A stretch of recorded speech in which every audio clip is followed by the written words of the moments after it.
आज मैं ये बताने वाला हूँ कि जब तुम अपने मोबाइल में YouTube पर प्ले बटन दबाते हो तो वो वीडियो तुम्हारे फोन तक आता कहाँ से है, उसके बीच में कौन कौन से कंप्यूटर काम करते हैं और तुम्हारा डेटा दुनिया के किस किस कोने से होकर तुम्हारे पास वापस आता है और पूरे सिस्टम के साथ। अब ध्यान से समझना, जब हम बोलते हैं कि मैं इंटरनेट चला रहा हूँ तो असल में हम ये नहीं बोल रहे होते कि कोई चीज हमारे मोबाइल के अंदर बैठी है। असल में हम ये बोल रहे होते हैं कि हमारा मोबाइल दुनिया में कहीं और रखे हुए एक बहुत बड़े कंप्यूटर से बात कर रहा है। अब सवाल ये है, वो कंप्यूटर कहाँ रखा होता है? उस जगह का नाम होता है डेटा सेंटर। डेटा सेंटर एक बड़ी इमारत होती है जहाँ हजारों नहीं लाखों कंप्यूटर लगे होते हैं। इन कंप्यूटरों को सर्वर कहा जाता है। YouTube, Google, Facebook, WhatsApp, इन सब के अपने अपने डेटा सेंटर होते हैं। YouTube का वीडियो तुम्हारे मोबाइल में नहीं, इसी डेटा सेंटर के सर्वर के अंदर रखा होता है। अब मान लो तुमने मोबाइल में YouTube खोला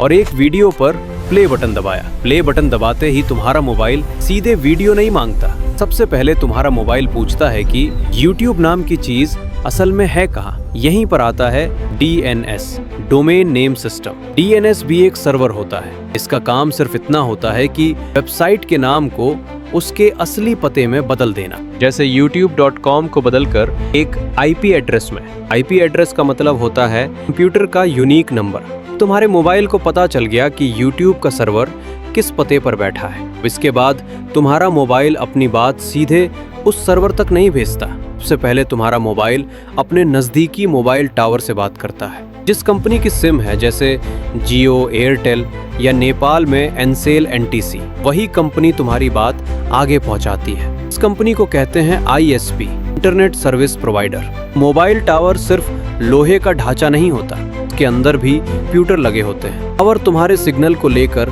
कंपनी के कोर नेटवर्क तक भेज देता है। कोर नेटवर्क का मतलब होता है कंपनी का दिमाग। यहीं पर तय होता है कि तुम कौन हो, तुम्हारा पैक चालू है या नहीं, 3G पर हो या 4G पर या 5G पर, तुम्हें कितनी स्पीड मिलेगी। कोर नेटवर्क से तुम्हारा डेटा बहुत मोटी ऑप्टिकल फाइबर केबल में चला जाता है। फाइबर केबल के अंदर बिजली नहीं, रोशनी दौड़ती है। रोशनी के जलने बुझने से 0 और 1 दौड़ते हैं।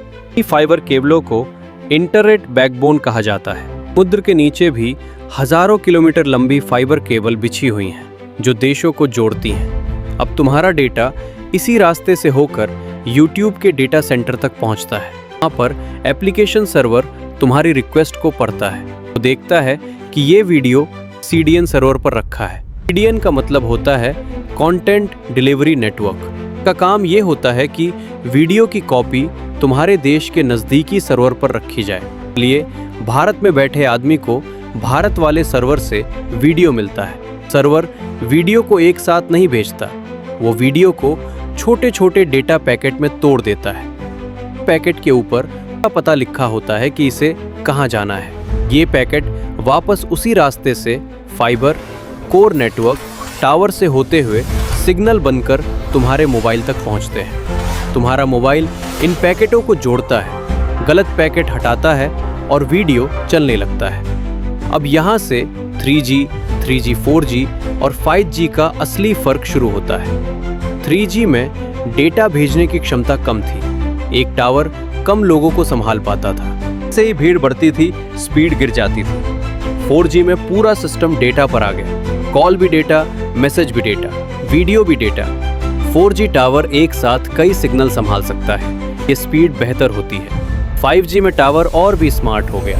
5G टावर सब तरफ सिग्नल नहीं फैलाता, वो सीधे तुम्हारे मोबाइल की दिशा में सिग्नल भेजता है, को बीम फॉर्मिंग कहते हैं। इससे स्पीड बहुत बढ़ जाती है और देरी लगभग खत्म हो जाती है। इस देरी को लेटेंसी कहा जाता है। कम लेटेंसी का मतलब ऑनलाइन गेम बिना लैग, वीडियो कॉल में आवाज लेट नहीं और भविष्य में मशीन दूर से कंट्रोल। तुम बोलते हो इंटरनेट स्लो है, तो असल में इंटरनेट स्लो नहीं होता, धीमा होता है डेटा का रास्ता। ये पूरा सिस्टम जिसमें मोबाइल, टावर, फाइबर, सर्वर और नियम सब मिलकर काम करते हैं, इसी को हम कहते हैं इंटरनेट। अब जरा सोचो, अभी तक ये समझ लिया कि इंटरनेट कैसे काम करता है, डेटा सेंटर क्या होता है, सर्वर कैसे जवाब देता है और 3G, 4G, 5G में असली फर्क क्या है। लेकिन यहीं पर कहानी खत्म नहीं होती, क्योंकि जो टेक्नोलॉजी आज हमें सबसे तेज लग रही है वही टेक्नोलॉजी कल पुरानी कहलाने वाली है। आज हम 5G की बात कर रहे हैं, लेकिन दुनिया अब 6G की तैयारी में लगी हुई है। 6G का मतलब सिर्फ और ज़्यादा स्पीड नहीं है। 6G का मतलब है कि इंटरनेट सिर्फ मोबाइल तक सीमित नहीं रहेगा। 6G में इंटरनेट हवा में होगा, मशीनों में होगा, गाड़ियों में होगा और शायद इंसान के शरीर के बहुत पास भी होगा।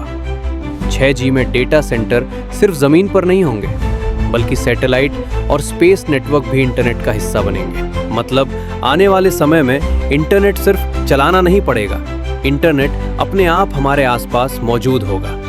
लेकिन यहाँ एक बहुत बड़ा सवाल उठता है, अगर स्पीड इतनी ज़्यादा हो जाएगी तो डेटा की सुरक्षा कैसे होगी? अगर हर मशीन इंटरनेट से जुड़ी होगी तो कंट्रोल किसके हाथ में होगा? और सबसे ज़रूरी सवाल, क्या इंसान इंटरनेट को कंट्रोल करेगा या इंटरनेट इंसान को? इन्हीं सवालों के जवाब हम इस वीडियो में नहीं, अगले वीडियो में ढूंढेंगे। अगले वीडियो में हम ये समझेंगे कि 6G असल में क्या है, 6G ये कैसे काम करेगा और ये हमारी ज़िंदगी को किस हद तक बदल सकता है। अगर तुम्हें लगता है कि आज के वीडियो से तुम्हें सच में कुछ नया जानने को मिला, तो वीडियो को पूरा देखना सही फैसला था। तुम चाहते हो कि ऐसे ही नाम के साथ, सिस्टम के साथ और अंदर तक जाने वाला कंटेंट आता रहे, तो चैनल से जुड़े रहो। अगली बार हम सिर्फ इंटरनेट नहीं खोलने वाले हैं।